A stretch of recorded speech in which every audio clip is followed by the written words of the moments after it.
Hello hi നമസ്കാരം. പത്തേമാരി എന്ന cinema, അതിലെ മമ്മൂക്കയുടെ ക്ലൈമാക്സിലെ ഡയലോഗ്, അതൊരു പക്ഷേ ഒരിക്കൽ കണ്ടിട്ടുള്ളൊരു മലയാളിക്ക് ഒരിക്കലും മറക്കാനാവാത്ത ഒന്നാണ്. ഒരു പ്രവാസിയുടെ ഹൃദയത്തിനുള്ളിലെ നൊമ്പരങ്ങളുടെ, അയാൾ നടന്നു തീർത്ത വഴികളുടെ, അതിലെ പെയിൻ്റെ ഒക്കെ ഏറ്റവും ഗംഭീരമായ ഒരു ആവിഷ്കരണമാണ് മമ്മൂക്കയുടെ അവസാനത്തെ ഒരു ഡയലോഗ് എന്ന് പറയുന്നത്. അത് നിങ്ങൾ കണ്ടിട്ടില്ലെങ്കിൽ യൂട്യൂബിൽ സിനിമ അവൈലബിൾ ആണ്, ചെക്ക് ചെയ്ത് നോക്കാം. ഞാൻ ആ ഒരു ഡയലോഗ് ഒരിക്കൽ കൂടി കണ്ടു, ആ സിനിമ ഒന്ന് ഓടിച്ച് കണ്ടു. അങ്ങനെ കണ്ടപ്പോൾ ഈ പ്രവാസികൾ എന്ന് പറയുന്ന, ഇവൻ നമ്മൾ ആ ടേം ഉപയോഗിച്ചിരുന്നത് മുമ്പ് ദുബായ് പോകുന്ന ആളുകൾ എന്ന് പറയുന്ന ഒരു രീതിയിലാണ്. പിന്നീട് ഈ ദുബായ് പോക്കുകാരെല്ലാവരും ദുബായിലല്ല, പല സ്ഥലങ്ങളിലായിട്ടാണ് ഉള്ളതെന്നും, പിന്നെ UAE മാത്രമല്ല മറ്റ് വിദേശ രാജ്യങ്ങളിലേക്ക് പോകുന്ന ആളുകളുണ്ട്. അങ്ങനെ പ്രവാസി എന്ന് പറയുന്ന ആ ഒരു വാക്ക് പോലും നമ്മുടെ മുമ്പിൽ കുറച്ചും കൂടി ബ്രോഡായി. മാത്രമല്ല പ്രവാസികളുടെ ആറ്റിറ്റ്യൂഡിൽ വന്നിട്ടുള്ള മാറ്റങ്ങളുണ്ട്, അവർ ജീവിതത്തെ നോക്കിക്കാണുന്ന രീതിയിൽ വന്നിട്ടുള്ള മാറ്റങ്ങൾ, ആ മാറ്റങ്ങളെ കൂടി ഉൾപ്പെടുത്തിക്കൊണ്ട് സംസാരിക്കണമെന്നാണ് ഞാൻ ആഗ്രഹിക്കുന്നത്. ആ മാറ്റങ്ങളെ പോസിറ്റീവായി കാണുന്ന സമയത്തും അവനവനെ സ്നേഹിക്കുന്നതിൻ്റെ ഇമ്പോർട്ടൻസ് മനസ്സിലാക്കുന്ന ആ മനുഷ്യരുടെ ചേഞ്ചിനെ പോസിറ്റീവ് ചേഞ്ചായി കാണുമ്പോഴും നമ്മളിവിടെ പരിഗണിക്കേണ്ട ഒരു വിഭാഗം ആളുകളുണ്ട്. അത് ചെറുപ്പക്കാരായിട്ടുള്ള മക്കൾ ജോലിക്കും മറ്റുമായി വിദേശ രാജ്യങ്ങളിലേക്ക് പോകുന്ന സമയത്ത് വീടുകളിൽ ഒറ്റപ്പെട്ടു പോകുന്ന വൃദ്ധരായ മാതാപിതാക്കളാണ്. വാർദ്ധക്യം എന്ന് പറഞ്ഞു കഴിഞ്ഞാൽ നമുക്ക് എല്ലാവർക്കും അറിയുന്ന പോലെ ഒരുപാട് രോഗങ്ങളുടെ സമയം കൂടിയാണ്. പലർക്കും ആ സമയത്ത് മക്കൾ അടുത്തില്ല എന്നുള്ളതും അസുഖങ്ങളും അതിൻ്റെ ചെലവുകളും ഒക്കെ ആലോചിക്കുമ്പോൾ കൂടുതൽ ടെൻഷൻ ഉണ്ടാവുകയാണ് ചെയ്യുക. ഈ ടൈം സോണിൻ്റെ ഒക്കെ ഡിഫറൻസ് വരുന്നതുകൊണ്ട് പണം അയക്കാനുള്ള ബുദ്ധിമുട്ടുകൾ പോലും പലരെയും വല്ലാതെ ബാധിക്കാറുണ്ട്. അങ്ങനെ വരുമ്പോൾ പ്രവാസികൾക്ക് അവരുടെ മാതാപിതാക്കളുടെ ഇത്തരം ബുദ്ധിമുട്ടുകൾക്ക് ഒരു പരിഹാരമായിട്ട് നാട്ടിൽ നിന്ന് വിദേശത്തേക്കാൾ ചെലവ് കുറവിൽ ഏതാണ്ട് 35% വരെ ചെലവ് കുറച്ച് ഇന്ത്യയിൽ നിന്ന് ഹെൽത്ത് ഇൻഷുറൻസ് എടുത്ത് വെക്കാൻ പറ്റും. അതും ഇന്ത്യയിലെ ടോപ്പ് കമ്പനികളുടെ പ്ലാനുകളിൽ നിന്ന് നിങ്ങൾക്ക് ഇഷ്ടമുള്ളത് സെലക്ട് ചെയ്യാം. അതൊന്ന് എളുപ്പത്തിലാക്കാനുള്ള ഒരു ലിങ്ക് ഞാൻ ഡിസ്ക്രിപ്ഷനിൽ കൊടുക്കുന്നുണ്ട്, അത് തന്നെ കമന്റ് ബോക്സിൽ പിൻ ചെയ്ത് വെക്കുന്നുണ്ട്. പിന്നെ ഇപ്പോൾ GST ഇല്ലാത്തതുകൊണ്ട് മുമ്പ് 10 ലക്ഷത്തിൻ്റെ പോളിസിക്ക് കൊടുത്തിരുന്ന പൈസ കൊണ്ട് ഇപ്പോൾ 20 ലക്ഷം വരെയൊക്കെ കവറേജ് കിട്ടുന്ന പോളിസി എടുക്കാൻ പറ്റും. അതായത് കുടുംബത്തിന് മൊത്തമുള്ള പ്ലാൻ കുറഞ്ഞ വിലയ്ക്ക് മാസം തോറും അടവ് വരുന്ന രീതിയിൽ 25% വരെ ഡിസ്കൗണ്ടിൽ എടുക്കാൻ പറ്റും. അൺലിമിറ്റഡ് കവറേജുകളുള്ള പോളിസികളും ഉണ്ട്. പിന്നെ ക്ലെയിമിന്റെ കാര്യത്തിൽ ഒരു പേടിയും വേണ്ട, അവർ തന്നെ ഏർപ്പാടാക്കി തരുന്ന ഡെഡിക്കേറ്റഡ് റിലേഷൻഷിപ്പ് മാനേജർ ക്ലെയിമിന്റെ ഡോക്യുമെന്റ്സ്, അതുമായി ബന്ധപ്പെട്ടിട്ടുള്ള എല്ലാ കാര്യങ്ങളും, ഡോക്ടർ അപ്പോയിന്റ്മെന്റ്സ്, അങ്ങനെയുള്ള കാര്യങ്ങൾക്കൊക്കെ ഹെൽപ്പ് ചെയ്യാനുണ്ടാവും. അതുകൂടാതെ പ്രീ ഹോസ്പിറ്റലൈസേഷൻ, ഡിസ്ചാർജിന് ശേഷമുള്ള കാര്യങ്ങൾ, മെഡിക്കൽ ടെസ്റ്റുകൾ ഷെഡ്യൂൾ ചെയ്യുക, ക്ലെയിം ഫയലിംഗ് തുടങ്ങിയ എല്ലാത്തിനുള്ള സഹായം നിങ്ങൾക്ക് ലഭിക്കും. ക്ലെയിം സപ്പോർട്ടൊക്കെ 30 മിനിറ്റിനുള്ളിൽ കിട്ടും. നിങ്ങൾക്ക് നാട്ടിൽ വന്ന് ഈ കാര്യങ്ങളൊക്കെ ചെയ്യേണ്ട ആവശ്യമില്ല. ഇനി മാതാപിതാക്കൾക്ക് മാത്രമല്ല, നിങ്ങൾക്കും നാട്ടിൽ വന്ന് ചികിത്സ തേടണമെങ്കിൽ കുടുംബത്തിന് മൊത്തമായി ഹെൽത്ത് ഇൻഷുറൻസ് എടുക്കാം. അതിനുള്ള ലിങ്ക് ഡിസ്ക്രിപ്ഷനിലും കമന്റ് ബോക്സിൽ പിൻ ചെയ്തും കൊടുത്തിട്ടുണ്ട്, ലിങ്ക് ക്ലിക്ക് ചെയ്യാം. അതല്ലെങ്കിൽ ഇപ്പോൾ സ്ക്രീനിൽ കാണുന്ന QR കോഡ് സ്കാൻ ചെയ്യാം. ഇനി നമുക്ക് പത്തേമാരിയിലെ മമ്മൂക്കയുടെ ആ ഒരു ഗംഭീര ഡയലോഗിലേക്ക് പോകാം. ആ ഡയലോഗ് കോപ്പിറൈറ്റ് സ്ട്രൈക്ക് വരണ്ടെന്ന് കരുതിയിട്ട് നമ്മൾ പറയുകയാണ് ചെയ്യുന്നത്, അത് പ്ലേ ചെയ്ത് കാണിക്കുന്നില്ല. സോ മമ്മൂക്ക പറഞ്ഞ ആ ഒരു ഇമ്പാക്റ്റിൽ എനിക്കത് അവതരിപ്പിക്കാൻ പറ്റില്ല എന്നുള്ള കാര്യം എനിക്കും അറിയാം, നിങ്ങൾക്കും അറിയാം. സോ ക്ഷമിക്കുക. പത്തേമാരിയിൽ തൻ്റെ കുടുംബത്തിന് വേണ്ടി ദുബായ് പോയ നാരായണേട്ടൻ, അദ്ദേഹം മരണപ്പെടുകയാണ്. അയാളുടെ ശവദാഹം കഴിഞ്ഞതിന് ശേഷം അതിന് മുൻപ് അയാൾ കൊടുത്തിരുന്ന ഒരു ഇൻ്റർവ്യൂ എല്ലാവരും കൂടി TV-യിലിരുന്ന് കാണുകയാണ്. അവിടെ വെച്ചിട്ട് അയാൾ പറയുന്നത് വേലായുധേട്ടൻ്റെ ലോഞ്ച് കയറിയാണ് ഇവിടെ വന്നിട്ടുള്ളത്. അന്ന് ജീവൻ മണയം വെച്ചൊരു പത്തേമാരിയിൽ കയറി ഏതെങ്കിലും ഒരു പാറപ്പുറത്ത് അള്ളിപ്പിടിച്ച് കുറേ ദിവസങ്ങളോളം ആ കപ്പലിൽ യാത്ര ചെയ്ത് ഏതെങ്കിലും ഒരു പാറപ്പുറത്ത് അള്ളിപ്പിടിച്ച് കിടന്ന്, അത് കഴിഞ്ഞ് പോലീസിൻ്റെ കണ്ണ് വെട്ടിച്ച് അകത്ത് കയറി എന്തെങ്കിലും ഒരു ജോലിയൊക്കെ സംഘടിപ്പിച്ച് അങ്ങനെ ഒരുപാട് സ്ട്രഗിൾ ചെയ്ത് ഒരു പക്ഷേ ആ രാജ്യം തന്നെ ബിൽഡ് ചെയ്യാൻ അതിൻ്റെ ഭാഗമായിട്ടുള്ള മലയാളികളുണ്ടായിരുന്നു. അതിലൊരാളുടെ, നാരായണേട്ടൻ്റെ കഥയാണ് നമ്മൾ ആ സിനിമയിൽ കാണുന്നത്. എന്തായാലും ആ കഥകൾ ഓർത്തെടുക്കുന്നതിനോടൊപ്പം അദ്ദേഹം പറയുന്ന ഡയലോഗുകൾ, ഇന്നിവിടെ കാണുന്ന പല കെട്ടിടങ്ങളിലും എൻ്റെ വിയർപ്പ് വീണിട്ടുണ്ട്. നമ്മൾ അധ്വാനിക്കുന്നത് നമ്മളെ സ്നേഹിക്കുന്നവർക്ക് വേണ്ടിയാണല്ലോ എന്ന് ഓർക്കുമ്പോൾ അതിൻ്റെ ഒരു ക്ഷീണം അറിയില്ല. നമ്മളിവിടുന്ന് അയച്ചു കൊടുക്കുന്ന പൈസയ്ക്ക് അവിടെ ഒരു കാര്യം നടന്നു എന്നറിയുമ്പോൾ ഒരു സന്തോഷമാണ്. ഞങ്ങൾ പലരും മനസ്സ് നാട്ടിൽ വെച്ചിട്ട് ശരീരം മാത്രമേ ഇങ്ങോട്ട് കൊണ്ടുവരുന്നുള്ളൂ. ഇതിൽ നമുക്ക് ഈ ഒരു തുടക്കത്തിൽ തന്നെ മനസ്സിലാക്കാൻ പറ്റുന്നൊരു കാര്യം, തൻ്റെ കുടുംബത്തിൻ്റെ പ്രൊവൈഡറായി മാറാൻ കഴിഞ്ഞ നാരായണേട്ടൻ്റെ സന്തോഷമാണ്. അതായത് വീട്ടിലെ എല്ലാ കാര്യങ്ങളും താൻ മൂലമാണ് നടന്നിട്ടുള്ളത്, അതിനുവേണ്ടി ഞാനിവിടെ ഒരു ജീവിതം ഹോമിച്ചിട്ട് നിൽക്കുകയാണ്. നാട്ടിലെ, അതായത് അമ്പരചുംബികളായ കെട്ടിടങ്ങളെ നോക്കിക്കൊണ്ട് അവിടുത്തെ ഒരു ഗുഡിസു മുറിയിൽ ഒരു 2 പേര് കിടക്കുന്ന ഒരു കട്ടിലിൻ്റെ ഒരു ബർത്തിൽ കിടക്കുന്ന ഒരാൾ പറയുന്നത്, ആ നാടിൻ്റെ വളർച്ചയിൽ എൻ്റെ ഉപ്പ് വീണിട്ടുണ്ട്, പക്ഷേ എനിക്കതിൽ നിന്ന് ആകെ ചെയ്യാൻ പറ്റിയിട്ടുള്ളത് എൻ്റെ കുടുംബത്തിന് പണം അയച്ചു കൊടുക്കുക എന്നുള്ളത്. എൻ്റെ കുടുംബത്തിൽ എല്ലാവരും രക്ഷപ്പെട്ടിട്ടുണ്ട്. പക്ഷേ നമ്മൾ അധ്വാനിക്കുന്നത് നമ്മളെ സ്നേഹിക്കുന്നവർക്ക് വേണ്ടിയാണല്ലോ എന്ന് ആലോചിക്കുമ്പോൾ അയാളുടെ ജീവിതത്തിൻ്റെ ഒരു 90% തീർന്നു. അയാൾക്ക് അറിയില്ല അയാൾ മരിക്കാൻ പോകാമെന്ന്, പക്ഷേ അയാളുടെ ജീവിതത്തിൻ്റെ ഒരു 90% തീർന്നിരിക്കുകയാണ്. ജീവിതത്തിൽ അനുഭവിക്കേണ്ട സന്തോഷങ്ങളും രസങ്ങളും യാത്രകളും അഡ്വഞ്ചറും ഇതൊന്നും അയാളുടെ ജീവിതത്തിൽ ഉണ്ടായിട്ടില്ല. പക്ഷേ അയാൾ വിചാരിക്കുന്നത് നമ്മളെ സ്നേഹിക്കുന്ന ആളുകൾക്ക് വേണ്ടിയാണ് നമ്മളിത് ചെയ്യുന്നതെന്ന് ആലോചിക്കുമ്പോൾ ഒരു സന്തോഷം ഉണ്ടെന്നുള്ളതാണ്. ഒരു പ്രൊവൈഡറായി മാറുക, കുടുംബത്തിന് മുഴുവൻ ഞാൻ എൻ്റെ ജീവൻ പണയം വെച്ചും ജീവിതം മാറ്റിവെച്ചും ഒക്കെ കൊടുക്കുന്നതിൽ സന്തോഷം കണ്ടെത്തുന്ന കുറേ ആളുകളുണ്ട്. അത് എത്രത്തോളം അബദ്ധമായിട്ടുള്ളൊരു ചിന്തയാണ് എന്നുള്ളത് നമ്മൾ മുമ്പ് ഒരു പോഡ്കാസ്റ്റ് വീഡിയോയിൽ പറഞ്ഞിട്ടുണ്ട്. ആ പോഡ്കാസ്റ്റ് വീഡിയോയുടെ ലിങ്ക് ഞാൻ ഡിസ്ക്രിപ്ഷനിൽ കൊടുക്കാം, സമയം പോലെ കണ്ടു നോക്കുക. ഈ പ്രവാസിക്ക് തിരിച്ച് നാട്ടിലേക്ക് പോകണമെന്നും നാട്ടിൽ സെറ്റിൽ ആവണമെന്നും തൻ്റെ ഭാര്യയുടെയും മക്കളുടെയും ഒപ്പം ജീവിക്കണമെന്നും ആഗ്രഹമുണ്ട്. ഇയാൾ ഈ വിദേശത്ത് വന്ന് കഷ്ടപ്പെട്ട കഥ പറയുന്ന സമയത്ത് നമ്മൾ ഇതിൻ്റെ പാരലലി അദ്ദേഹം നാരായണേട്ടൻ ഈ കഥ പറയുന്ന ഓരോ സമയത്തും അദ്ദേഹത്തിൻ്റെ ഭാര്യ നളിനിയെ കൂടി ഒന്ന് മനസ്സിൽ കണ്ടിട്ട് ഇടയ്ക്കിടയ്ക്ക് സിനിമയിൽ ഷോട്ട് കാണിക്കുന്നുണ്ട്. ആ സിനിമ പോലും നളിനിക്ക് പ്രാധാന്യം കൊടുത്തിട്ടുണ്ടോ എന്ന് സംശയം തോന്നിപ്പോയിട്ടുണ്ട്. ആ നളിനിയെ കൂടി ഒന്ന് മനസ്സിൽ കാണണം. നാട്ടിൽ പോയി അവിടെ ജീവിക്കണമെന്ന് ആഗ്രഹമുണ്ട്. മനസ്സ് അവിടെ വെച്ചിട്ട് ശരീരവും കൊണ്ട് ഇങ്ങോട്ട് വന്നേക്കാണ്. അവിടെ ഒരു വീട് വെക്കണം, അവിടെ ജീവിക്കണം. ആ നളിനി എത്രത്തോളം ആഗ്രഹിക്കുന്നുണ്ടാവും അവരുടെ ഭർത്താവ് അവർക്കൊപ്പം ജീവിക്കണമെന്ന്. എത്രയോ വർഷങ്ങൾ കൂടുമ്പോൾ ജസ്റ്റ് ഒന്ന് കണ്ടിട്ട് പോകുന്ന ഒരാൾ മാത്രമായിട്ട് അങ്ങനെ അവരുടെ റിലേഷൻ മുന്നോട്ട് പോവാണ്. എന്താ ജോലി, എത്രയാ ശമ്പളമെന്ന് ഭാര്യയോട് പോലും പറഞ്ഞിട്ടില്ല. നാണക്കേടായിട്ടല്ല, കഷ്ടപ്പാട് അറിയിക്കേണ്ടെന്ന് കരുതിയിട്ടാണ്. നമ്മുടെ നാട്ടിൽ ഒരുപാട് പേരങ്ങനെയുണ്ട്. ആൺ പെൺ വ്യത്യാസങ്ങളൊന്നും ഇല്ലാതെ തൻ്റെ കഷ്ടപ്പാടുകൾ എന്താണ് എന്ന് കുടുംബത്തെ അറിയിക്കാതെ അവരുടെ ഓരോ ആവശ്യങ്ങൾക്കും വേണ്ടി അഹോരാത്രം പണിയെടുത്ത് ജീവിതം അങ്ങ് തീർക്കുകയാണ്. എന്നാൽ അവർക്ക് വേണമെങ്കിൽ അവരുടെ സ്വന്തം കാലിൽ നിന്നുകൊണ്ട് ചെയ്യാവുന്ന കാര്യങ്ങൾ പോലും അവരാവശ്യങ്ങളായി നമ്മളോട് പറയും. നമ്മളത് ചെയ്യാൻ വേണ്ടി അതിനുവേണ്ടി കടം വാങ്ങും, കടം തീർക്കാൻ പണിയെടുക്കും, ഓടി നടക്കും, റോൾ ചെയ്യും, എന്തൊക്കെ കാര്യങ്ങൾ ചെയ്യും. പക്ഷേ അവരെ ഒന്നും അറിയിക്കാതെ ഞാനെല്ലാം ചെയ്തു കഴിഞ്ഞു എന്ന് പറയുമ്പോൾ എൻ്റെ ഉള്ളിൽ തോന്നുന്നൊരു സന്തോഷമുണ്ട്. അത് ഈ ബീയിങ് പ്രൊവൈഡർ എന്ന് പറയുന്ന ഒരു ഹാപ്പിനെസ് ആണ്. That's dangerous. അത് ഇന്നത്തെ പ്രവാസി മനസ്സിലാക്കി തുടങ്ങിയിട്ടുണ്ട്. നമ്മൾ ഈ പ്രവാസികളുടെ വ്യത്യാസത്തെക്കുറിച്ച് പറയുമ്പോൾ വിശദമായിട്ട് പറയാം. ഇപ്പോൾ ഒരു 10,000 രൂപ നാട്ടിലേക്ക് അയക്കുമ്പോൾ വീട്ടുകാരെന്താ വിചാരിക്കണേ? 20,000 കിട്ടി, അതിൽ 10 മിച്ചം വെച്ച് 10 അയച്ചു എന്നാണ്. പക്ഷേ 7,000 കിട്ടി, 3,000 കടം വാങ്ങിയിട്ട് അയക്കുന്ന തിരിച്ചു കിട്ടുമെന്ന് കരുതി ആർക്കും ഒരു സഹായവും ചെയ്തിട്ടില്ല. തിരിച്ചു കിട്ടുമെന്ന് കരുതി കൊടുക്കുന്നത് സ്നേഹമല്ല, കടം കൊടുക്കലാണ് എന്ന് വിശ്വസിച്ച പ്രവാസിയാണ് നാരായണേട്ടൻ. ഒരുപക്ഷെ ഇന്നും നാരായണേട്ടൻ്റെ പിന്തുടർച്ചക്കാർ അവിടെ ഉണ്ടാവും. അത് ഒരാളുടെ വളർച്ചയിൽ അല്ലെങ്കിൽ അവർ കണ്ടീഷൻഡ് ആയിട്ടുള്ളത് അങ്ങനെ ആയതുകൊണ്ടാണ്. ഞാൻ അങ്ങനെ ചിന്തിക്കുന്നവരെ കുറ്റം പറയില്ല. മാറി ചിന്തിക്കാൻ നിങ്ങൾക്ക് ഇനിയും സമയമുണ്ട് എന്നേ ഞാൻ അവരോട് പറയാൻ ആഗ്രഹിക്കുന്നുള്ളൂ. തിരിച്ച് കിട്ടുമെന്ന് കരുതി ഒരാൾക്ക് എന്തെങ്കിലും കൊടുക്കുന്നത് എന്തോ മഹാപരാധമാണ്. കുടുംബത്തിന് വേണ്ടി നമ്മൾ ചിലവഴിക്കുന്ന ഒന്നും നമ്മൾ തിരിച്ച് പ്രതീക്ഷിക്കാൻ പാടില്ല എന്നൊക്കെ പറയുന്നത് ഇപ്പം നമ്മൾ നേരത്തെ പറഞ്ഞ പോലെ വൃദ്ധരായിട്ടുള്ള അച്ഛനമ്മമാരാണ്. അവർ നാളെ പണിയെടുത്ത് നമുക്ക് തിരിച്ചൊന്നും കൊണ്ട് തരാനൊന്നും പോകുന്നില്ല. അതുകൊണ്ട് അവർക്ക് കൊടുക്കുന്നതിൽ നമ്മൾ ഈ കണക്ക് നോക്കിയിട്ട് കാര്യമില്ല. എന്നാൽ അതേസമയം നമുക്ക് സഹോദരങ്ങളുണ്ടെങ്കിൽ അവർക്ക് കൊടുക്കുന്നതിലും കണക്ക് വേണം. ആ സഹോദരങ്ങളുടെ കൂടി ഉത്തരവാദിത്വമാണ്. അങ്ങനെ കമ്പൈൻഡ് ആയിട്ടാണോ കാര്യങ്ങൾ മുന്നോട്ട് പോകുന്നത്? നിങ്ങൾ ഈ സ്നേഹം എന്നുള്ള പേരിൽ നിങ്ങളുടെ കയ്യിൽ നിന്ന് ആൾക്കാർ വാങ്ങുന്നത് പണമാണ്. നിങ്ങളുടെ ജീവിതത്തിലെ അധ്വാനത്തിൻ്റെ ഫലമാണ്. നിങ്ങളുടെ സമയം, നിങ്ങളുടെ ആരോഗ്യം, ഇതൊക്കെയാണ് പണത്തിൻ്റെ രൂപത്തിൽ ആൾക്കാർ കൈപ്പറ്റുന്നത്. അതിന് നിങ്ങൾ കണക്ക് വെച്ചിട്ടില്ലെങ്കിൽ നിങ്ങൾ നിങ്ങളോട് നീതികേട് കാണിക്കുകയാണെന്നാണ് അവിടുത്തെ അർത്ഥം. പക്ഷേ നാരായണേട്ടൻ അത് അറിയുന്നില്ല. കാരണം നാരായണേട്ടൻ കണക്ക് വെച്ചാൽ കടം കൊടുക്കുന്ന പോലെ എൻ്റെ കൂടപ്പുറപ്പുകൾക്കും എൻ്റെ മക്കൾക്കും ഭാര്യയ്ക്കും ഞാൻ കടം കൊടുക്കേ അതൊരു കുറവായിട്ടാണ് കാണുന്നത്. കാരണം എല്ലാം പ്രൊവൈഡ് ചെയ്യാൻ കഴിവുള്ള കെൽപ്പുള്ള ആളാണ് ഞാൻ. എൻ്റെ ആയുസ് ഒടുങ്ങിപ്പോയാലും ഞാൻ അവർക്ക് കൊടുത്തുകൊണ്ടേയിരിക്കും എന്നതിലാണ് ഇവർ ആനന്ദം കണ്ടെത്തുന്നത്. ജന്മം കൊണ്ട് തന്നെ ദൈവം നമുക്ക് തരുന്ന സൗഭാഗ്യങ്ങളുണ്ട്. സ്നേഹമുള്ളൊരു അമ്മയുടെ മകനായിട്ട് ജനിക്കുക, സഹോദരിമാർ, സഹോദരന്മാർ, അവരുടെ മക്കൾ, നമ്മളെ മനസ്സിലാക്കുന്നൊരു ഭാര്യ, ജീവിതകാലം മുഴുവൻ കൂടെ നിൽക്കുന്ന ഒരു ചങ്ങാതി, അതൊക്കെ ഓർക്കുമ്പോൾ ഒരുപാട് സമ്പന്നനാണ് ഞാൻ, ഒരുപാട് എന്നാണ് നാരായണേട്ടൻ പറയുന്നത്. ഈ നാരായണേട്ടൻ പറയുന്നതിലെ ഒരു കുഴപ്പമിരിക്കുന്ന എവിടെയാണെന്ന് വെച്ചാൽ, സ്നേഹമുള്ളൊരമ്മ, ആ അമ്മ അവർക്ക് മൂത്തൊരു മകൻ കൂടി ഉണ്ടായിരുന്നു. അവരുടെ താഴെ ഇളയ പെൺമക്കളും ഉണ്ടായിരുന്നു. അവർ വിവാഹം കഴിച്ചതിന് ശേഷമുള്ള അവരുടെ കുടുംബത്തെ പോലും നോക്കുന്ന, അല്ലെങ്കിൽ അതിൻ്റെ കാര്യങ്ങൾക്ക്, അതിലൊരു കുഞ്ഞ് ജനിച്ചാൽ ആ കുഞ്ഞിൻ്റെ വിദ്യാഭ്യാസവും വിവാഹവും അടക്കം നാരായണേട്ടൻ നോക്കേണ്ട അവസ്ഥയായിരുന്നു. ഈ ജ്യേഷ്ഠൻ്റെ ജീവിതം കരിപിടിപ്പിക്കാൻ വേണ്ടിയും നാരായണേട്ടനാണ് അവരുടെ ജീവിതം കളയുന്നത്. സ്നേഹമുള്ള ഒരു അമ്മയായിരുന്നെങ്കിൽ ഞാൻ അവരുടെ സ്നേഹത്തെ കുറച്ച് കാണുക, അതൊക്കെ സോഷ്യൽ കണ്ടീഷൻ്റെ ഭാഗമാണ്. പക്ഷേ അപ്പം പോലും സ്നേഹമുള്ളൊരമ്മ തൻ്റെ മകൻ ബാക്കി എല്ലാവർക്കും വേണ്ടി അവൻ്റെ ജീവിതം ഇല്ലാതാക്കുന്നത് കാണുന്നൊരു സ്ത്രീയാണ്. ആ സ്ത്രീയുടെ ഉള്ളിലുള്ള സ്നേഹം മകനോടുള്ള അത്രയും ശക്തമായിട്ടുള്ള സ്നേഹമാണെങ്കിൽ അവർ മകനോട് ഒരിക്കലെങ്കിലും പറയുമായിരുന്നില്ലേ, നീ നിൻ്റെ ജീവിതം നോക്കി മുന്നോട്ട് പോ, ബാക്കിയുള്ളവരുടെ കാര്യം അവർ നോക്കിക്കോളും, അവരുടെ വിധി എന്താണെന്നുള്ളത് അവർ തന്നെ തീരുമാനിക്കട്ടെ, നീ ഇങ്ങനെ നിൻ്റെ ജീവിതം ഇല്ലാതാക്കരുത്, നിന്നെ വിശ്വസിച്ച് വന്നിട്ടുള്ളൊരു പെണ്ണുണ്ട്, നിനക്ക് മക്കളുണ്ട്, അവർക്ക് വേണ്ടി ജീവിക്കണം എന്ന് ഈ അമ്മ ഒരിക്കലും പറഞ്ഞിട്ടില്ല. സഹോദരിമാർ, സഹോദരന്മാർ, അവരുടെ മക്കൾ, ഇവർക്കൊക്കെയും ആവശ്യങ്ങൾ മാത്രമേ ഉണ്ടായിരുന്നുള്ളൂ. ഇവരാരും തന്നെ നാരായണേട്ടാ നിങ്ങൾ ജീവിക്കണം, നിങ്ങൾ തിരിച്ച് നാട്ടിലേക്ക് വരുമ്പോൾ നമുക്കിവിടെ ഒരു ബിസിനസ് വേണം, അടുത്തൊരു 2-3 വർഷം കഴിയുമ്പോൾ നിങ്ങൾ നാട്ടിലേക്ക് വരണം, നമുക്കൊരു കാര്യം ചെയ്യാം, ഇപ്പം ഞാനൊരു കടയുടെ അഡ്വാൻസ് ഒക്കെ കൊടുത്തിട്ടിരിക്കുകയാണ്, ഞാൻ അവിടെ കട തുടങ്ങി വെക്കാം, ഞാൻ നല്ല രീതിക്ക് നോക്കാം, നിങ്ങളും കൂടി വന്നിട്ട് നിങ്ങളൊരു 2-3 വർഷത്തിനുള്ളിൽ അവിടുത്തെ പരിപാടിയൊക്കെ നിർത്തിയിട്ട് വാ, നമുക്കിവിടെ സുഖമായി ജീവിക്കാനുള്ളത് അതിൽ നിന്ന് ഉണ്ടാക്കാം എന്ന് പറയുന്നൊരു സഹോദരനെ അല്ല നമ്മളവിടെ കാണുന്നത്.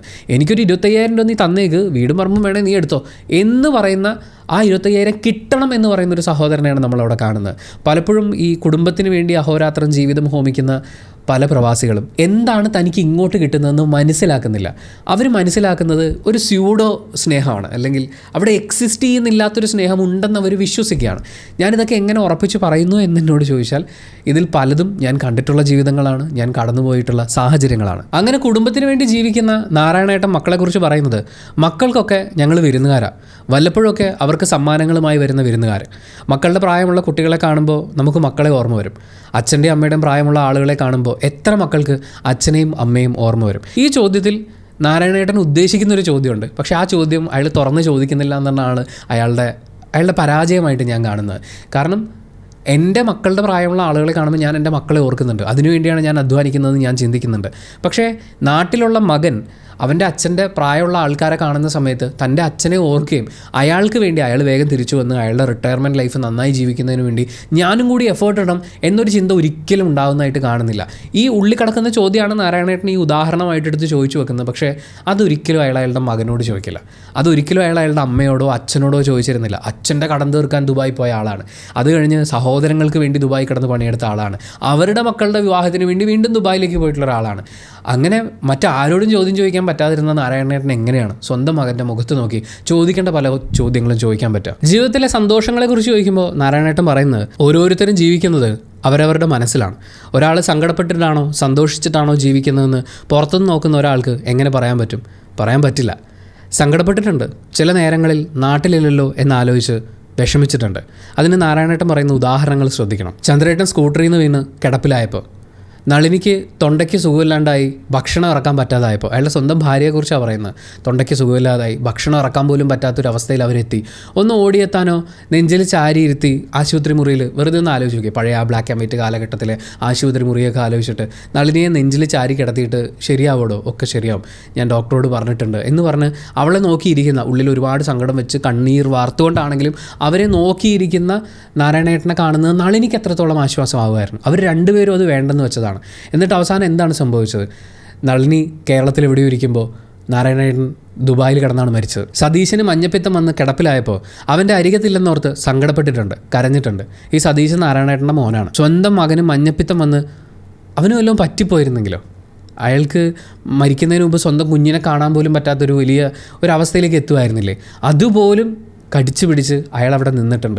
ഈ സമയങ്ങളിലൊന്നും ഈ സ്നേഹമുള്ള സഹോദരങ്ങൾ എന്ന് പറയുന്ന, സ്നേഹമുള്ള അമ്മ എന്ന് പറയുന്ന, അങ്ങനെയുള്ള ആരും തന്നെ നാരായണ നീ ചെയ്യുന്നത് തെറ്റാണ്, നീ നിൻ്റെ ജീവിതം ജീവിക്കണം, അല്ലാതെ ബാക്കിയുള്ളവർക്ക് വേണ്ടി, അവർക്കൊക്കെ പണിയെടുത്ത് ജീവിക്കാനുള്ള പ്രായമായിട്ടുണ്ടാ, അവരും വേണമെങ്കിൽ നിന്നെപ്പോലെ ഉരുവി കയറിയോ പത്തേമാരി കയറിയോ എങ്ങനെയെങ്കിലും ദുബായിലോ അമേരിക്കയിലോ പോയി ജീവിക്കട്ടെ, നീ നിൻ്റെ ജീവിതം ജീവിക്കേ എന്ന് പറഞ്ഞു കൊടുക്കാൻ ആരും നിന്നിട്ടില്ല. അവരെല്ലാവരും നാരായണേട്ടൻ 3-4 വർഷം കൂടുമ്പോൾ കൊണ്ടുവരുന്ന പെട്ടി തുറക്കുമ്പോൾ കിട്ടുന്ന ഒരു കഷ്ണം തുണിക്ക് വേണ്ടിയോ ഒരു ഇച്ചിരി പെർഫ്യൂമിന് വേണ്ടിയോ ആ മനുഷ്യൻ നരയിക്കട്ടെ എന്ന് ചിന്തിച്ചവരാണ്. അയാളെക്കുറിച്ച് ഇവരാരും ചിന്തിച്ചിട്ടില്ല. എന്തിനാ അയാളുടെ സ്വന്തം മകൻ പോലും ചിന്തിച്ചിട്ടില്ല. വയസ്സാവുന്നത് കൊണ്ടല്ല, അധ്വാനിച്ച് കുടുംബം പോറ്റാനുള്ള ആരോഗ്യം ഇല്ലാണ്ടായിപ്പോയാലോ എന്നോർത്ത് സങ്കടപ്പെട്ടിട്ടുണ്ട്. അയാളുടെ സങ്കടം അപ്പോഴും ബാക്കിയുള്ളവർക്ക് ഞാൻ പ്രൊവൈഡ് ചെയ്യാൻ പറ്റാത്ത ഒരാളായി പോയാലോ. കാരണം അയാൾ എപ്പോഴും ഭയപ്പെട്ടിരുന്നു, ഞാൻ എൻ്റെ കുടുംബത്തിന് പ്രൊവൈഡ് ചെയ്യണം, എൻ്റെ കുടുംബത്തിലെ എല്ലാവർക്കും വേണ്ടുന്ന കാര്യങ്ങൾ ചെയ്തു കൊടുത്ത് ഞാൻ പോകുമ്പോൾ ആ കുടുംബത്തിലുള്ള എല്ലാവരും എന്നെ ഏറ്റവും നല്ല ആളായിട്ടാണ് കാണുക. ഇപ്പം ഞാൻ ഇവിടുത്തെ വലിയേട്ടനാണെങ്കിൽ വലിയേട്ടൻ നല്ല ആളാണ്, ഞാൻ മൂത്ത മകനാണെങ്കിൽ മൂത്ത മോൻ നല്ല മോനാണ്, ഇളയ മോനാണെങ്കിൽ ഇളയ മോൻ നല്ല മോനാണ്. നാട്ടുകാർ നോക്കുമ്പോൾ എന്താ അവൻ കുടുംബം നോക്കുന്ന ആളാണ്. ഇത് ഇടയ്ക്കിടയ്ക്ക് പറഞ്ഞുകൊണ്ടിരിക്കും, പറയുന്നത് കേൾക്കുമ്പോൾ നമുക്കൊരു സന്തോഷം കിട്ടും. ഈ ഒരു സന്തോഷത്തിൽ നമ്മൾ മുന്നോട്ട് പോവുകയാണ്. ആക്ച്വലി നമ്മളൊരു നല്ല ചേട്ടനാണോ എന്ന് ചോദിച്ചാൽ എല്ലാവർക്കും എല്ലാ കാലത്തും പ്രൊവൈഡ് ചെയ്തുകൊണ്ടിരുന്നാൽ ഈ കിട്ടിക്കൊണ്ടിരിക്കുന്ന ആളുകളൊന്നും സ്വന്തമായി അധ്വാനിക്കാൻ പഠിക്കില്ല. അവരുടെ ജീവിതവും കൂടി നശിപ്പിച്ചുകൊണ്ടിരിക്കുകയാണ്, സ്വന്തം ജീവിതം ഹോമിച്ചുകൊണ്ടിരിക്കുകയാണ്. നാട്ടുകാർക്ക് ചുമ്മാ ഒരു ഉദാഹരണം കിട്ടുമ്പോൾ അയാളെ കണ്ടുപിടിക്കുക എന്ന് പറയുന്ന ഒരാളെ വേണം. അതിനപ്പുറത്തേക്ക് അവർക്ക് യാതൊരു ഇൻവോൾവ്മെൻറ്റും ഇതിനകത്തില്ല. ഏറ്റവും അവസാനം ജീവിതത്തിൽ ഇത്രയും പോർഷൻ നമ്മൾ ഇവർക്ക് വേണ്ടി സ്പെൻഡ് ചെയ്ത് കഴിഞ്ഞു എന്ന് പറഞ്ഞിട്ട് തിരിഞ്ഞു വന്നൊരു ചോദ്യം ചോദിക്കുമ്പോൾ, നിങ്ങളോട് ഞങ്ങളാരെങ്കിലും പറഞ്ഞോ നമ്മുടെ കുടുംബത്തിന് വേണ്ടിയിട്ട് ജീവിക്കാൻ? അല്ലെങ്കിലും അയാളിപ്പോൾ ഇങ്ങനെയാണ് കണക്കൊക്കെ പറഞ്ഞു തുടങ്ങിയിട്ടുണ്ട് എന്ന് പറഞ്ഞ് കുറ്റപ്പെടുത്തലിനപ്പുറത്തേക്ക് മറ്റൊന്നും സംഭവിക്കാനില്ല. പക്ഷേ നാരായണേട്ടൻ ആക്ച്വലി പേടിക്കുന്നത് കുടുംബത്തിന് എന്തെങ്കിലും കൊടുക്കാൻ പറ്റുമെന്നല്ല, കുടുംബത്തിന് കൊടുക്കുന്നത് ഇയാൾ എന്ന് നിർത്തുന്നോ അന്ന് മുതൽ ഇയാളെ ചോദ്യം ചെയ്യാൻ തുടങ്ങും. അതുവരെ അയാൾ മുടക്കിയിട്ടുള്ള പണത്തിൻ്റെ കണക്ക് അങ്ങോട്ട് പറയുന്നതിന് മുമ്പേ ഇങ്ങോട്ട് വന്നു തുടങ്ങും. അതിനെയാണ് ഇയാൾ ഈ ഭയപ്പെട്ടുകൊണ്ടിരിക്കുന്നത്. അച്ചീവ്മെൻറ്റ്സിനെ കുറിച്ച് ചോദിക്കുമ്പോൾ നാരായണേട്ടൻ്റെ ഡയലോഗ് പോകുന്നത് എങ്ങനെയാണ്? നിങ്ങൾ കാരണം നിങ്ങളുടെ ചുറ്റുമുള്ളവർ സന്തോഷിക്കുന്നുണ്ടെങ്കിൽ, നിങ്ങളുടെ മാതാപിതാക്കൾ ഒരു രാത്രിയെങ്കിലും മനസമാധാനത്തോടെ കിടന്നുറങ്ങുന്നുണ്ടെങ്കിൽ, അതിന് കാരണം നിങ്ങളാണെങ്കിൽ അതാണ് അച്ചീവ്മെൻ്റ് എന്നാണ്. നമ്മൾ കാരണം ഒരാൾ ഒരു നേരത്തെ വിശപ്പടക്കുന്നെങ്കിൽ, വിശന്നിരിക്കുന്ന ഒരാൾക്ക് ഒരു നേരത്തെ ഭക്ഷണം നമുക്ക് കൊടുക്കാൻ പറ്റുന്നുണ്ടെങ്കിൽ ഒരു അച്ചീവ്മെൻ്റാണ്. നമ്മുടെ അച്ഛനും അമ്മയും പ്രായമായ ആളുകളാണ്, അവർക്ക് നമ്മൾ കാരണം ഒരു പ്രശ്നവും ഉണ്ടാകാതെ, നമ്മൾ കാരണം അവരുടെ ഒരു രാത്രിയിലെ പോലും ഉറക്കം നഷ്ടപ്പെടുന്നില്ല എന്നെങ്കിൽ അത് നമ്മുടെ അച്ചീവ്മെൻ്റ് ആണ്. നമ്മൾ നന്നായി ജീവിച്ചുകൊണ്ടാണല്ലോ നമ്മളെക്കുറിച്ച് ആലോചിച്ച് അവർ ടെൻഷൻ അടിക്കേണ്ടാത്ത ഒരു സിറ്റുവേഷനിലുള്ളത്. പക്ഷേ നമ്മുടെ ചുറ്റുമുള്ളവരൊക്കെ സന്തോഷിക്കുന്നത് നമ്മൾ കാരണമായിരിക്കണം എന്നൊരു ചിന്തയിലേക്ക് ഒരിക്കലും പോകരുത്. കാരണം പിന്നെ നമ്മുടെ പരിപാടി മുഴുവൻ ബാക്കിയുള്ളവരെ സന്തോഷിപ്പിക്കുന്നതിലായിപ്പോവും. അങ്ങനെ മുന്നോട്ട് പോകുമ്പോൾ നമ്മൾ സന്തോഷിക്കുന്നില്ല. ആക്ച്വലി നമ്മൾ സന്തോഷിക്കുന്നുണ്ടെന്ന് നമ്മൾ വിചാരിക്കും. അവരൊക്കെ ചിരിക്കുന്നത് കാണുമ്പോൾ അതിനൊക്കെ ഞാനാണ് ഉത്തരവാദി. അതൊരു തോന്നൽ മാത്രമാണ്, കുറച്ച് നേരത്തേക്ക് മാത്രമുള്ളൊരു മോട്ടിവേഷൻ മാത്രമാണ്. ആ തോന്നൽ ഒരു നിമിഷം അനുഭവിക്കാൻ വേണ്ടി ചിലപ്പോൾ നിങ്ങൾ എത്രയോ വർഷങ്ങൾ പണിയെടുക്കേണ്ടി വരും. ഏറ്റവും അവസാനം അവർ സന്തോഷിക്കുന്നില്ല എന്ന് കാണുമ്പോൾ ഓൾറെഡി ഒരു ഡൗൺ ഫീൽ വരും. അതിൻ്റെ കൂടെ ഇവർ കുറ്റപ്പെടുത്താനും തുടങ്ങും, ഞങ്ങൾ ഡൗൺ ആയിരിക്കുന്നതിൻ്റെ കാരണം നിങ്ങളാണെന്ന്. ഇത് താങ്ങാൻ പറ്റാത്തൊരു വീഴ്ചയിലേക്ക് നമ്മളെ കൊണ്ടെത്തിക്കും. ഒരിക്കലും മറ്റുള്ളവർ സന്തോഷിക്കുന്നത് നമ്മൾ കാരണമാണ് എന്നാലോചിച്ച് സന്തോഷം കണ്ടെത്തുന്ന ഒരവസ്ഥയിലേക്ക് പോകരുതെന്നേ ഞാൻ സജസ്റ്റ് ചെയ്യുള്ളൂ. ഇതിൽ നിങ്ങൾക്ക് ഡിഫറെൻറ്റ് ഒപ്പീനിയൻ ഉണ്ടാവാം കേട്ടോ. അത് നിങ്ങളുടെ ഒപ്പീനിയൻ എന്ത് തന്നെയാണെങ്കിലും കമൻറ്റ് ബോക്സിൽ രേഖപ്പെടുത്തുക. നമുക്ക് ആരോഗ്യകരമായ ചർച്ച ആ വിഷയത്തിലാവാം. ഒരാൾ ജീവിതത്തിൽ വിജയിച്ചു എന്ന് പറയുന്നത് അയാളുടെ ജീവിതം മറ്റുള്ളവർക്ക് ഉപകാരപ്പെട്ടോ എന്ന് നോക്കിയിട്ടാണ്. ഞാൻ കാരണമാണ് എൻ്റെ വീട്ടിലെ പട്ടിണി മാറിയത്, അച്ഛൻ്റെ കടങ്ങൾ തീർത്തത്, പെങ്ങന്മാരെ കെട്ടിച്ചു വിട്ടത്, ഏട്ടന് തൊഴിലുണ്ടായത്. അങ്ങനെ നോക്കുമ്പോൾ ഒരു വലിയ ജീവിത വിജയം നേടിയ ആളല്ലേ ഞാൻ, സക്സസ്ഫുൾ മാൻ എന്നാണ് നാരായണേട്ടൻ പറയുന്നത്. നാരായണേട്ടൻ്റെ കണ്ണിൽ, നാരായണേട്ടൻ നേരത്തെ പറഞ്ഞ പോലെ ഓരോരുത്തരും ജീവിക്കുന്നത് അവരുടെ മനസ്സിലാണ്. അവർ സന്തോഷത്തിലാണോ സങ്കടത്തിലാണോ ഉള്ളതെന്ന് അവരുടെ ഉള്ളിലേ അറിയുള്ളൂ. നാരായണേട്ടൻ പുറത്തേക്ക് നോക്കുമ്പോൾ ഞാൻ ഈ പണിയെടുത്തുകൊണ്ട് ഇത്രയും ആളുകൾക്കൊക്കെ ഗുണം ഉണ്ടായല്ലോ, അവരുടെയൊക്കെ മുഖത്തൊരു ചിരിയുണ്ടല്ലോ, അപ്പോൾ ഞാൻ സക്സസ്ഫുൾ തന്നെയെന്നാണ്. പക്ഷേ നാരായണേട്ടൻ ഉള്ളിലേക്ക് നോക്കിയിട്ടുണ്ടോ, അവനവൻ്റെ ഉള്ളിലേക്ക് നോക്കിയിട്ടുണ്ടോ എന്നുള്ളതാണ് ചോദ്യം. നാരായണേട്ടൻ എന്താണ് ഉണ്ടായത്? നാരായണേട്ടൻ്റെ ഒരു വീട് പണി എങ്ങും എത്താതെ നിൽക്കുന്നു. അങ്ങനെയൊക്കെ കയറി കിടക്കാനൊരു ഇടമില്ല. ഈ പണിയൊക്കെ അവസാനിപ്പിച്ച് നാട്ടിലേക്ക് പോയി കഴിഞ്ഞാൽ എന്ത് ചെയ്യണമെന്നറിയില്ല. പക്ഷേ അധ്വാനിച്ചുണ്ടാക്കിയത് മുഴുവൻ കയ്യിലുണ്ടോ എന്ന് ചോദിച്ചാൽ ഒന്നുമില്ല, ഒരു ദമ്പടി എടുക്കാനില്ല. ആ മനുഷ്യൻ ഉള്ളിലേക്ക് ഒരു നിമിഷമെങ്കിലും നോക്കിയിരുന്നെങ്കിൽ അയാൾക്ക് സക്സസ്ഫുൾ മാൻ എന്ന് വിളിക്കാൻ പറ്റുമെന്ന് എനിക്ക് തോന്നുന്നില്ല. ഒരു പക്ഷേ നാരായണേട്ടനെ പോലെ ചിന്തിക്കുന്ന, എപ്പോഴും പുറത്തേക്ക് മാത്രം നോക്കുന്ന ഒരാളാണ് നിങ്ങളെങ്കിൽ നാരായണേട്ടൻ പറഞ്ഞത് ശരിയാണെന്ന് തോന്നും. അച്ഛൻ്റെ കടങ്ങൾ തീർത്ത്, അച്ഛൻ ഉണ്ടാക്കി വെച്ച കടങ്ങളാണ്, അത് അച്ഛൻ തീർക്കേണ്ടതാണ്. ഇനി ഇയാളെ പഠിപ്പിക്കാൻ വേണ്ടിയോ ഇയാളുടെ ജീവിതത്തിന് വേണ്ടിയോ ആണ് അച്ഛൻ ആ കടം വാങ്ങിയതെങ്കിൽ അതിലേക്ക് കോൺട്രിബ്യൂട്ട് ചെയ്യാം. പക്ഷേ അതാണ് എൻ്റെ ജീവിതത്തിലെ ലക്ഷ്യം എന്ന് ഇയാൾ ചിന്തിച്ചു തുടങ്ങുമ്പോൾ, അച്ഛൻ ഇയാളെ വളർത്താനും പഠിപ്പിക്കാനും പറ്റില്ലെങ്കിൽ ഫസ്റ്റ് ഓഫ് ഓൾ അച്ഛൻ ഇയാളെ ഉണ്ടാക്കാൻ പോകാൻ പാടില്ലായിരുന്നു. നമ്മളിത് സംസാരിക്കുമ്പോൾ 60കളിലെ 70കളിലെ കാലഘട്ടമൊക്കെയാണ് പറയുന്നത്. പക്ഷേ നമ്മളൊരു ഫ്യൂച്ചറിൽ ഇങ്ങനെയൊന്നും ആരും ചിന്തിക്കരുത് എന്ന് വിചാരിച്ചിട്ട് പറയുന്നതുകൊണ്ടാണ്. ഫസ്റ്റ് ഓഫ് ഓൾ അങ്ങനെ ഉണ്ടാക്കാൻ പാടില്ലായിരുന്നു. ഉണ്ടാക്കി കഴിയുമ്പോൾ ആ കുഞ്ഞിനെ വളർത്താൻ വേണ്ടി കടം വാങ്ങിക്കേണ്ടി വന്നാൽ കടം വാങ്ങിക്കും. പക്ഷേ ആ കടം തീർക്കാൻ വേണ്ടി ജീവിതം ഹോമിക്കേണ്ടി വരുന്ന ഒരു അവസ്ഥയിലേക്ക് ഒരു മകൻ എത്തിച്ചേരുക എന്ന് പറഞ്ഞാൽ ആ അച്ഛനെ പോലെ ഒരു ലോകത്ത് വരെ ഉണ്ടാവില്ല. ഏട്ടന് തൊഴിലുണ്ടാവേണ്ടത് ഏട്ടൻ്റെ ആവശ്യമാണ്. ഏട്ടന് കുടുംബം ഉണ്ടാകുക എന്നുള്ളത് ഏട്ടൻ്റെ ആവശ്യമാണ്. അത് ഏട്ടൻ ചെയ്യേണ്ടതാണ്. അതെല്ലാം അനിയൻ ചെയ്തു കൊടുക്കേണ്ടതല്ല. അല്ലെങ്കിൽ അനിയന് ജീവിതം ഉണ്ടാകാൻ വേണ്ടി ചേട്ടനല്ല എന്തെങ്കിലും ചെയ്തു കൊടുക്കേണ്ടത്, അവരവർ ചെയ്യേണ്ടതാണ്. അങ്ങനെ അവരൊക്കെ സക്സസ്ഫുൾ ആണല്ലോ, അതിന് കാരണം ഞാനാണല്ലോ, അതുകൊണ്ട് ഞാൻ സക്സസ്ഫുൾ ആണെന്ന് ചിന്തിക്കുമ്പോഴും നാരായണേട്ടൻ്റെ അവസാനത്തെ നിമിഷം എവിടെയായിരുന്നു? ആ നിമിഷം അയാളുടെ കൂടെ ഉണ്ടായിരുന്നത് ആരായിരുന്നു? അയാൾ കൂടെ ഉണ്ടാവണമെന്ന് ആഗ്രഹിച്ചിരുന്നവരാരെങ്കിലും അയാൾക്കൊപ്പം ഉണ്ടായിരുന്നു? ഏറ്റവും അവസാനം ദുബായിലൊരു മുറിയിൽ അയാളുടേതല്ലാത്തൊരു നാട്ടിൽ, അയാൾ എന്നും സ്വന്തം നാടിനെയാണ് നാടായി കണ്ടിട്ടുള്ളത്, മറ്റൊരു ജോലി ചെയ്യാൻ പോയിട്ടുള്ള നാടാണ്, അയാളുടേതല്ലാത്തൊരു നാട്ടിൽ അയാളുടേതാണെന്ന് അയാൾ വിശ്വസിക്കുന്നല്ലാത്ത, അയാളുടെ ബന്ധുക്കളല്ലാത്ത ആരുടെയൊക്കെ ഇടയിൽ കിടന്ന് ഒന്നുമല്ലാതെ മരിച്ചുപോയി.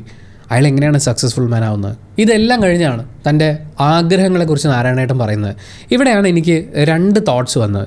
ആ ആഗ്രഹങ്ങൾ ഇങ്ങനെയാണ്: ഇനി ഒരു ജന്മം ഉണ്ടെങ്കിൽ ഈ നാരായണനായിട്ട് തന്നെ ഭൂമിയിൽ ജനിക്കണം, ഈ അച്ഛൻ്റെ അമ്മയുടെ മകനായിട്ട്, ഈ ഏട്ടൻ്റെ അനിയനായിട്ട്, ഈ അനിയത്തിമാരുടെ ഏട്ടനായിട്ട്, ഈ നളിനിയുടെ ഭർത്താവായിട്ട്, എൻ്റെ മക്കളുടെ അച്ഛനായിട്ട്, എൻ്റെ മൊയ്തീൻ്റെയും കൂട്ടുകാരുടെയും കൂട്ടുകാരനായിട്ട് ഒരിക്കൽ കൂടി ജനിക്കണം. അത്രയേ ഉള്ളൂ എന്ന് മമ്മൂക്ക പറയുമ്പോൾ നമുക്കിവിടെ ഒരു ഘനം ഫീൽ ചെയ്യും, അതിങ്ങനെ ഭയങ്കരമായിട്ട് ഫീൽ ചെയ്യും.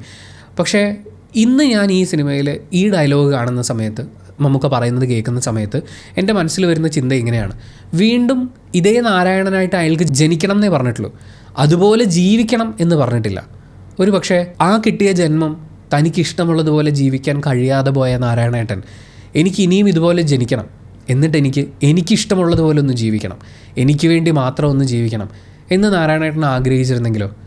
നാരായണേട്ടൻ അങ്ങനെ ആഗ്രഹിക്കണമെന്നാണ് ഞാനും ആഗ്രഹിക്കുന്നത്. പക്ഷേ നാരായണേട്ടൻ ഇതുവരെ പറഞ്ഞ കാര്യങ്ങൾ വെച്ച് നോക്കുമ്പോൾ ഈ കഴിഞ്ഞു പോയ ജീവിതത്തിലുടനീളം ബാക്കിയുള്ളവർക്ക് വേണ്ടി ജീവിച്ച് തീർത്ത ആ ജീവിതം വീണ്ടും ഒരു അവസരം കിട്ടിയാൽ അവർക്ക് വേണ്ടി ജീവിക്കുക, അവർ സന്തോഷമായിട്ടിരിക്കുക എന്ന് പറയുന്നൊരു തോട്ട് പ്രോസസ്സിലായിരിക്കണം നാരായണേട്ടൻ പോകുന്നുണ്ടാവുക. അവിടെ നാരായണേട്ടൻ ഈ ആഗ്രഹങ്ങളൊക്കെ പറയുമ്പോൾ, ഭൂമിയിൽ ജനിക്കുമ്പോൾ ഇതേ അച്ഛൻ്റെ അമ്മയുടെ മകനായി ജനിക്കണം, ഇതേ ഏട്ടൻ്റെയും അനിയത്തിമാരുടെ ഒക്കെ കൂടെ ജനിക്കണം എന്ന് പറയുമ്പോൾ അതൊക്കെ അയാളുടെ ചോയ്സ്, ഇഷ്ടം. പക്ഷേ ഇതേ നളിനിയുടെ ഭർത്താവാകണമെന്ന് പറയുമ്പോൾ അവരവരുടെ ഭർത്താവിനെ കൂടിപ്പോയാൽ ഈ കഴിഞ്ഞൊരു 10-40 വർഷത്തിനിടയ്ക്ക് എത്ര തവണ നേരിൽ കണ്ടിട്ടുണ്ടാവും. ഇത്രയും വർഷങ്ങൾ, അത് ഇൻറ്റു 365 കൂട്ടി ഇത്രയും ദിവസങ്ങൾ വരും. ഇത്രയും ദിവസങ്ങൾക്കിടയിൽ അവരെത്ര നാൾ അവരുടെ ഭർത്താവിനോടൊപ്പം ജീവിച്ചിട്ടുണ്ടാവും. ബാക്കി സമയം മുഴുവൻ അവരൊരു വീട്ടിൽ കറക്കരിഞ്ഞും വീട്ടിലെ കാര്യങ്ങൾ നോക്കിയും ബന്ധുക്കളുടെ കുത്തുവാക്കുകളും കുന്നായ്മകളും കേട്ട് അവരുടെ ജീവിതം തീർക്കുകയായിരുന്നില്ലേ? ആ ജീവിതം ഇനിയും നളിനി വന്ന് ജീവിക്കണമെന്നാണോ നാരായണേട്ടൻ ചിന്തിക്കുന്നത്? നാരായണേട്ടൻ നളിനിയെ കാണുന്നില്ലേ? നാരായണേട്ടൻ്റെ ചേട്ടനെ കാണുന്നു, അനിയത്തിമാരെ കാണുന്നു, അമ്മയെ കാണുന്നു. നാരായണേട്ടൻ്റെ ഭാര്യയെ കാണുന്നില്ല, നാരായണേട്ടൻ്റെ മക്കളെ കാണുന്നില്ല എന്നാണ് അവിടെ എനിക്ക് ഫീൽ ചെയ്തത്.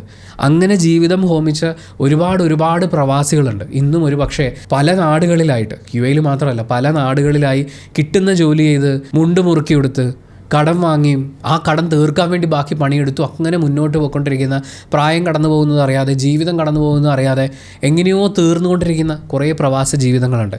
പക്ഷേ കുറേ മാറ്റങ്ങൾ സംഭവിക്കുന്നുണ്ട്. ഞാൻ ആ മാറ്റങ്ങളെ വളരെ പോസിറ്റീവായിട്ടാണ് നോക്കിക്കാണുന്നത്. ആ മാറ്റങ്ങളെക്കുറിച്ച് പറയുമ്പോൾ പഴയ പ്രവാസി, ആ പ്രവാസിയെ സംബന്ധിച്ച് എനിക്കൊരു ജോലി കിട്ടണം, എനിക്ക് നാട്ടിൽ കിട്ടുന്നതിനേക്കാൾ കൂടുതൽ ശമ്പളം കിട്ടുന്നു, ആ ശമ്പളം കൊണ്ട് നാട്ടിലെ കടങ്ങൾ തീർക്കുക, നാട്ടിൽ വീട് വെക്കുക, നാട്ടിലെ കാര്യങ്ങൾ നോക്കുക.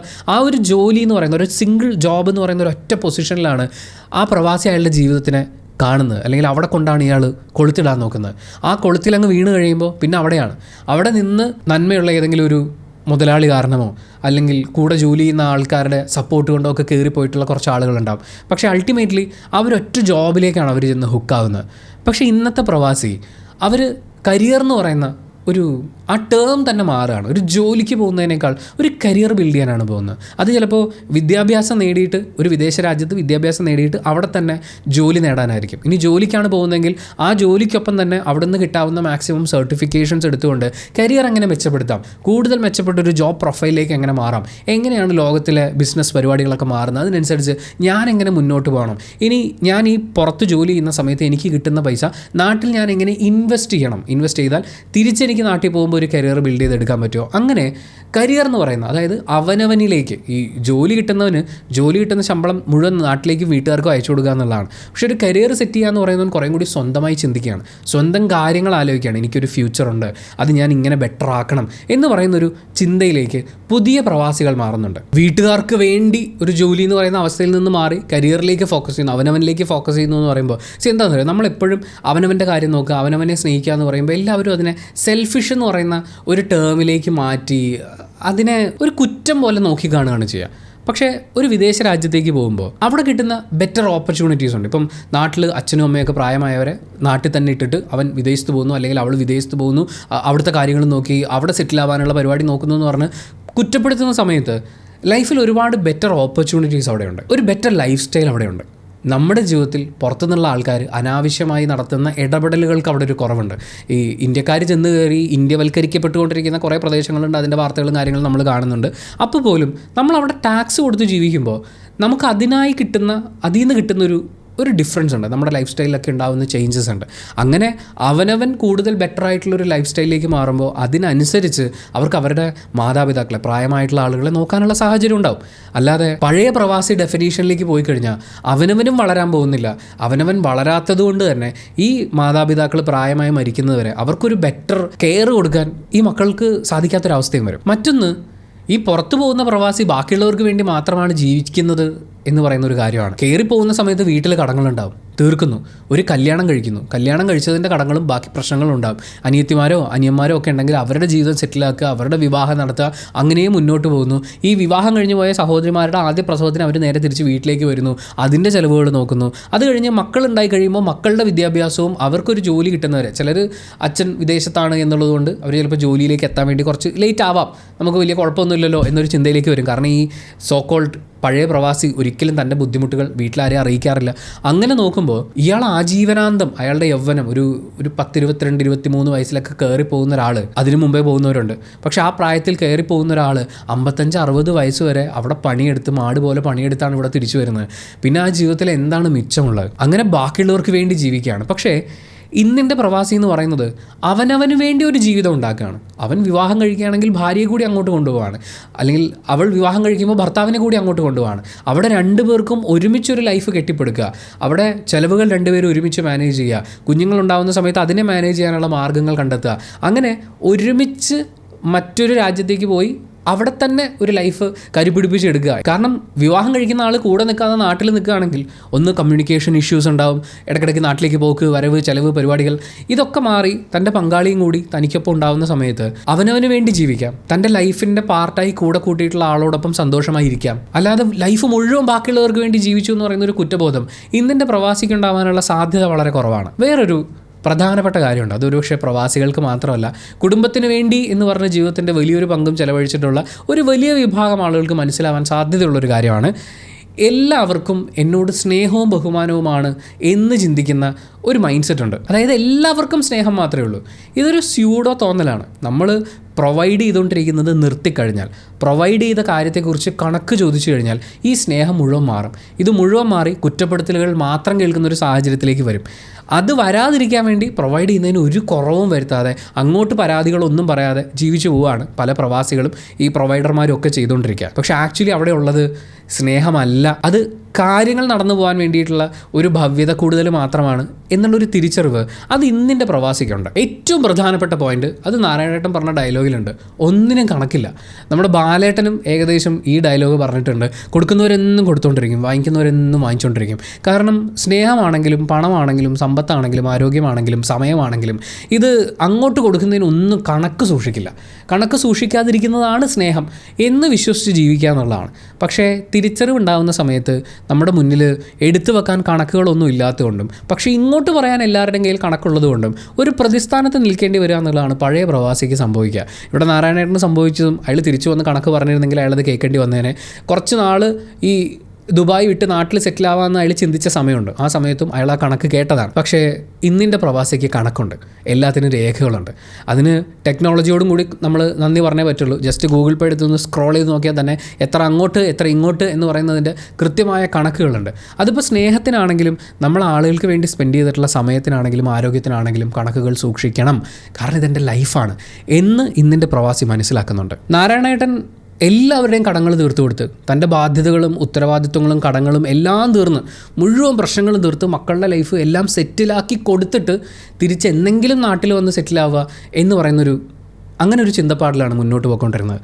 പക്ഷേ ഇന്നിൻ്റെ പ്രവാസി അതൊരു പക്ഷേ പുറം നാട്ടിൽ പോയി ജോലി ചെയ്യുന്ന സമയത്ത് പലപ്പോഴും മുമ്പത്തെ പ്രവാസികൾ അവരുടെ ലൈഫ് സ്റ്റൈലിലേക്ക് അഡാപ്റ്റ് ആവാറില്ല, അവരുടെ ചിന്തകളിലേക്കോ ഒന്നും പോവില്ല. തിരിച്ച് നാട്ടിലേക്ക് വരുമ്പോൾ നാളികേരത്തിൻ്റെ നാട്ടിൽ എനിക്കൊരു നാഴികടങ്ങഴി മണ്ണുണ്ട് എന്ന് ചിന്തിച്ചിരുന്നെടുത്തുനിന്ന് അവർ ഏത് നാട്ടിലാണോ ഉള്ളത് ആ നാട്ടിലെ ലൈഫ് സ്റ്റൈൽ, അവിടുത്തെ ആളുകളുടെ ചിന്താഗതികൾ, അതിനോട് കുറേയും കൂടി അഡാപ്റ്റ് ചെയ്യാനുള്ള ഒരു ടെൻഡൻസി ഇന്നിൻ്റെ പ്രവാസിക്കുണ്ട്. അങ്ങനെ നോക്കി കാണുന്നതുകൊണ്ട് തന്നെ ഈ സെൽഫ് ലവ് എന്ന് പറയുന്ന ഒരു കാര്യമുണ്ടല്ലോ, അതിൻ്റെ ഇമ്പോർട്ടൻസ് അവർ മനസ്സിലാക്കുന്നുണ്ട്. ഈ നാട്ടിലുള്ള ആവശ്യങ്ങൾക്ക് ബാധ്യതകളും കാര്യങ്ങളൊക്കെ തീർക്കണമെന്ന് ചിന്തിക്കുമ്പോൾ പോലും എനിക്ക് എൻ്റേതായ ഒരു സേവിങ്സ് വേണം. മക്കളുടെ കാര്യങ്ങളും എല്ലാ കാര്യങ്ങളും നടന്നു നോക്കോട്ടെ, എനിക്ക് എൻ്റെ റിട്ടയർമെൻറ്റ് പ്ലാൻ ചെയ്യണം. എനിക്ക് ഈ വിദേശ നാട്ടിൽ തന്നെയാണ് ജീവിക്കേണ്ടതെങ്കിൽ അതിനുള്ള കാര്യങ്ങൾ ഞാൻ ചെയ്യണം. ഇനി അതല്ല, എല്ലാം കഴിഞ്ഞ് എല്ലാ ഓട്ടപ്പാച്ചിലും കഴിഞ്ഞ് എനിക്ക് എൻ്റെ നാട്ടിൽ സ്വസ്ഥമായി ജീവിക്കാൻ ഇത്ര പണം എനിക്ക് ആവശ്യമാണ് എന്ന് കരുതി അതിനു കൂടി ഒരു പങ്ക് മാറ്റിവെക്കുക. സ്വന്തം ജീവിതത്തിനും സ്വന്തം ഹാപ്പിനെസ്സിനും സമാധാനത്തിനും വേണ്ടി ഒരു പങ്ക് തൻ്റെ അധ്വാനത്തിൻ്റെ സമയത്തിൻ്റെ ആരോഗ്യത്തിൻ്റെ ഒരു പങ്ക് മാറ്റി വെക്കണം എന്നൊരു ചിന്തയിലേക്ക് എത്തിയ പ്രവാസി എന്ന് പറയുന്നത് അതൊരു പ്രതീക്ഷ നൽകുന്ന പ്രവാസിയാണ്. കാരണം അവിടെ ഒന്നും ഹോമിക്കപ്പെടുന്നില്ല. അറ്റ്ലീസ്റ്റ് കൊടുത്തതിനും വാങ്ങിയതിനും കണക്കുണ്ട്. ഇനി എന്ത് മിച്ചമുണ്ടാവും എൻ്റെ ജീവിതത്തിൽ എന്ന് ചോദിച്ചു കഴിഞ്ഞാൽ അയാൾക്കറിയാം എൻ്റെ ലൈഫിൽ ഇന്നതും കൂടി എനിക്ക് ബാക്കിയുണ്ടെന്ന്. ഞാൻ വീണ്ടും പറയുന്നു, നമ്മൾ ഈ സെൽഫ് ലവ് എന്ന് പറയുമ്പോൾ ഈ കൊടുക്കുന്നതിനും വാങ്ങുന്നതിനും കണക്ക് വേണം, അതിപ്പോൾ സ്നേഹത്തിലായാലും വേണം എന്ന് പറയുന്ന സമയത്ത് നമുക്ക് റോബോട്ടുകളെ പോലെ ജീവിക്കാനൊന്നും പറ്റില്ല. നമ്മുടെ ഉള്ളിൽ ഇമോഷൻസ് ഉണ്ടാവും, നമ്മൾ സ്നേഹത്തിൻ്റെ പുറത്ത് ഒരുപാട് കാര്യങ്ങൾ അങ്ങനെ ചെയ്യുന്നുണ്ടാവും. അത് പക്ഷെ തിരിച്ചുണ്ടെന്നുള്ള ചിന്തയിലാണ് നമ്മൾ ചെയ്യുന്നതെങ്കിൽ അത് തിരിച്ചുണ്ടെന്നുള്ള കാര്യം നമുക്ക് അത്രയധികം ഉറപ്പിക്കാൻ പറ്റണം. പലപ്പോഴും സമൂഹം നമ്മളെ പഠിപ്പിക്കുന്ന കുറേ കാര്യങ്ങളുണ്ട്. അതിൽ നിന്നുകൊണ്ടാണ് എനിക്ക് തിരിച്ച് ഇത്രയും സ്നേഹം കിട്ടുന്നുണ്ട്, തിരിച്ച് ഇത്രയും റെസ്പെക്റ്റ് കിട്ടുന്നുണ്ട്, ഈ കാണിക്കുന്നത് ഇങ്ങനെയാണ് എന്നൊക്കെ നമ്മൾ ചിന്തിച്ച് വെക്കുന്നത്. നമുക്കിഷ്ടമുള്ളവർക്ക് വേണ്ടിയിട്ട് നമുക്ക് ചെയ്യാൻ തോന്നുന്ന കാര്യങ്ങൾ ചെയ്യുക. അങ്ങനെ പലരും ചെയ്തതിൻ്റെയൊക്കെ ഫലമായിട്ടാണ് നമ്മളിൽ പലരും ഹാപ്പി ആയിട്ട് പോകുന്നത്, നമ്മുടെ ലൈഫിൽ പല കാര്യങ്ങളും സംഭവിച്ചിട്ടുള്ളത്. പക്ഷേ അതിനൊരു കണക്ക് വേണം. അവനവനെ ഹോമിച്ചിട്ട് മറ്റൊരാളെ സ്നേഹിക്കരുത്. ആ അവസ്ഥയിലേക്ക്, ഏറ്റവും മിനിമം ആ അവസ്ഥയിലേക്കെങ്കിലും നമ്മുടെ ഒരു മൈൻഡ് സെറ്റ് മാറേണ്ടതായിട്ടുണ്ട്. മാറുന്ന പ്രവാസികളിലേക്ക് നോക്കുമ്പോൾ, പ്രവാസികളുടെ ചിന്തകളിലേക്ക് നോക്കുമ്പോൾ, നമ്മുടെ സുഹൃത്തുക്കളോട് സംസാരിക്കുമ്പോൾ, സിനിമകളിൽ അവരെ പോർട്രേ ചെയ്യുന്നത് കാണുമ്പോൾ ഇങ്ങനൊരു ഇങ്ങനൊരു പോസിറ്റീവായിട്ടുള്ള മാറ്റം നമുക്ക് കാണാൻ പറ്റുന്നുണ്ട്. അവനവനെ കൂടി പരിഗണിക്കുന്ന, അവനവനെ കൂടി സ്നേഹിക്കുന്ന, അവനവന് വേണ്ടി ജീവിക്കുന്ന അങ്ങനെ ഒരു പ്രവാസിയെ കാണാൻ സാധിച്ചിട്ടുണ്ട്. ആ മാറ്റത്തിൻ്റെ സന്തോഷം നിങ്ങളുമായിട്ട് പങ്കുവെക്കണം എന്ന് വിചാരിച്ചിട്ടാണ് നമ്മൾ മമ്മൂക്കയുടെ ഈ ഗംഭീര ഡയലോഗും കൂടി ചേർത്ത് സെൻറ്റിമെൻറ്റ്സ് ഒക്കെ പറയാൻ വന്ന ആ മനുഷ്യൻ വേറെ ലെവലാണ്.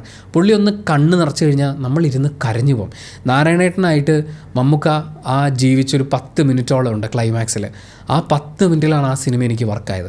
അതുവരെ നമ്മൾ ഈ കാണുന്ന ലൈഫ്, ഇതിൻ്റെയൊക്കെ എക്സാമ്പിൾസ് അവിടെ ഇവിടെയൊക്കെ കണ്ടിട്ടുണ്ട്. അതൊക്കെ ഇങ്ങനെ ആവർത്തിച്ച് വരുന്നു, അല്ലെങ്കിൽ ഗൾഫുകാരെ കുറിച്ച് നമ്മൾ കേട്ടിട്ടുള്ള കുറേ കാര്യങ്ങൾ കാണുന്നു എന്നൊക്കെയായിരുന്നു. പക്ഷേ ഈ പെയിൻ മുഴുവൻ കൊണ്ടുവന്ന് മമ്മൂക്ക നമ്മുടെ മുന്നിൽ വെക്കുമ്പോൾ ആ ജീവിതം ജീവിച്ചിട്ടുള്ള, അതിനോട് സിമിലറായി ജീവിച്ചിട്ടുള്ള ഏതൊരു പ്രവാസിയുടെയും അല്ലെങ്കിൽ പ്രവാസിയുടെ കുടുംബാംഗത്തിൻ്റെയും ഉള്ളൊന്ന് പിടയ്ക്കുന്ന രീതിയിലാണ് അദ്ദേഹം അവതരിപ്പിച്ചിട്ടുള്ളത്. പക്ഷേ ആ അവതരണം കാണുമ്പോൾ നമ്മൾ കാണേണ്ടത് നാരായണേട്ടൻ ജീവിക്കാൻ മറന്നുപോയൊരു ജീവിതം കൂടിയാണ്.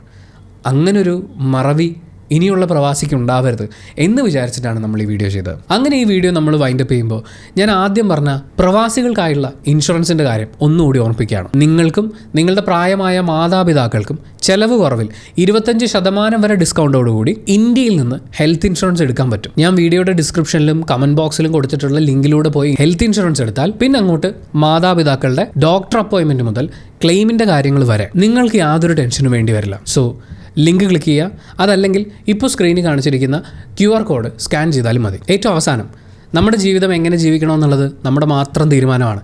അതിൽ പുറത്തുനിന്ന് ആരും തന്നെ, ഇൻക്ലൂഡിങ് ഞാൻ, ഒരു ഇൻഫ്ലുവൻസ് ഉണ്ടാവേണ്ട കാര്യമില്ല. പക്ഷേ ആ ജീവിതം നമ്മളും ജീവിക്കുന്നുണ്ടോ, അതോ നമ്മൾ എങ്ങനെയെങ്കിലും സർവൈവ് ചെയ്ത് ഈ ജീവിതം അങ്ങ് ഹോമിച്ച് തീർക്കുകയാണോ എന്ന് ഇടയ്ക്കൊന്ന് ചിന്തിച്ച് നോക്കണം. അങ്ങനെ നമ്മൾ നമുക്കും കൂടി വേണ്ടി ജീവിക്കുമ്പോൾ ആ ഹാപ്പിനെസ്സിൻ്റെ ഒരു പങ്കാണ് നമ്മൾ ബാക്കിയുള്ളവർക്ക് കൊടുക്കുന്നതെങ്കിൽ അവർക്ക് ആ പങ്കുവെച്ച് കൊടുക്കുന്ന ഹാപ്പിനെസ് ഇല്ലേ, അതിൽ അവർക്ക് കുറച്ചും കൂടി സന്തോഷം കണ്ടെത്താൻ പറ്റും. ലൈഫിൽ നമ്മൾ മാത്രം സ്ട്രഗിൾ ചെയ്താൽ മതി, ബാക്കിയുള്ളവർക്ക് ഒന്നും സ്ട്രഗിൾ ചെയ്യേണ്ട ആവശ്യം ഉണ്ടാവരുത് എന്ന് ചിന്തിക്കരുത്. എല്ലാവർക്കും അവരവരുടെ സ്ട്രഗിൾസ് ഉണ്ട്. ആ സ്ട്രഗിളുകളൊക്കെ അവരെ ബെറ്റർ ആക്കുകയുള്ളൂ.